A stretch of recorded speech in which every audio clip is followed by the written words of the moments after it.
Hi friends, ಕಾಯಿ ಚಟ್ನಿ ಮಾಡುವ ವಿಧಾನ ತಿಳಿದುಕೊಳ್ಳೋಣ. ಬೇಕಾಗುವ ಸಾಮಗ್ರಿಗಳು: ಕಾಯಿ, ಬೆಳ್ಳುಳ್ಳಿ, ಈರುಳ್ಳಿ, ಕರಿಬೇವು, ಒಣಮೆಣಸು. ನೀವು ಬೇಕಾದರೆ ಹಸಿಮೆಣಸು ಬೇಕಾದರೂ ಯೂಸ್ ಮಾಡ್ಕೋಬೋದು. ನಾವು ಒಣಮೆಣಸು ಹಸಿಮೆಣಸು ತಿನ್ನಲ್ಲ ಅಂತ ಒಣಮೆಣಸು ಯೂಸ್ ಮಾಡಿದ್ದೀನಿ. ಇವಿಷ್ಟು ಸಾಮಗ್ರಿಗಳನ್ನು ತೆಗೆದುಕೊಳ್ಬೇಕು. ಆಮೇಲೆ ಒಂದು ಪ್ಯಾನಲ್ಲಿ ಸ್ವಲ್ಪ ಎಣ್ಣೆ ಹಾಕಿ, ಇಲ್ಲಿ ನಾನು ಕೊಬ್ಬರಿ ಎಣ್ಣೆನ ಯೂಸ್ ಮಾಡಿದ್ದೀನಿ.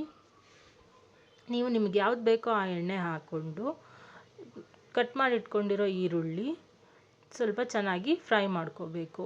ನಂತರ ಈರುಳ್ಳಿ ಫ್ರೈ ಆಗ್ತಾ ಇದ್ದಾಗೆ ಬೆಳ್ಳುಳ್ಳಿನ ಹಾಕೋಬೇಕು. ಬೆಳ್ಳುಳ್ಳಿನೂ ಚೆನ್ನಾಗಿ ಫ್ರೈ ಮಾಡ್ಕೋಬೇಕು.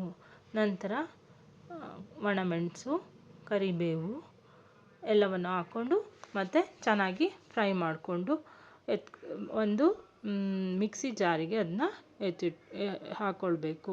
ಮಿಕ್ಸಿ ಜಾರಲ್ಲಿ ಅದ್ರ ಜೊತೆಗೆ ಕೊಬ್ಬರಿನೂ ಹಾಕ್ಕೋಬೇಕು. ಮತ್ತು ರುಚಿಗೆ ತಕ್ಕಷ್ಟು ಉಪ್ಪನ್ನ ಹಾಕಬೇಕು. ನಿಮಗೆ ಎಷ್ಟು ಬೇಕೋ ಅಷ್ಟು ಉಪ್ಪು ಹಾಕ್ಕೊಳ್ಳಿ. ನಂತರ ಸ್ವಲ್ಪ ನೀರನ್ನು ಹಾಕಿ ಅದನ್ನು ಗ್ರೈಂಡ್ ಮಾಡ್ಕೋಬೇಕು. ಇವಾಗ ನೀರು ಹಾಕೋತಾ ಇದ್ದೀನಿ.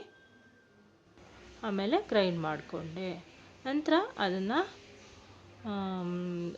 ಒಗ್ಗರಣೆ ಕೊಡೋಕ್ಕೆ ರೆಡಿ ಮಾಡಿಕೊಂಡು ಒಂದು ಒಗ್ಗರಣೆ ಪ್ಯಾನಲ್ಲಿ ಸ್ವಲ್ಪ ಎಣ್ಣೆ, ಸಾಸಿವೆ ಹಾಕಿ, ಸಾಸಿವೆ ಸಿಡಿದ ಮೇಲೆ ಕಡಲೆಬೇಳೆ ಹಾಕಿ, ಕಡಲೆಬೇಳೆನೂ ಸಿಡಿದ ಮೇಲೆ ಕರಿಬೇವು, ಒಂದು ಒಣಮೆಣಸನ್ನ ಕೂಟ್ ಹಾಕಿ ಅದನ್ನು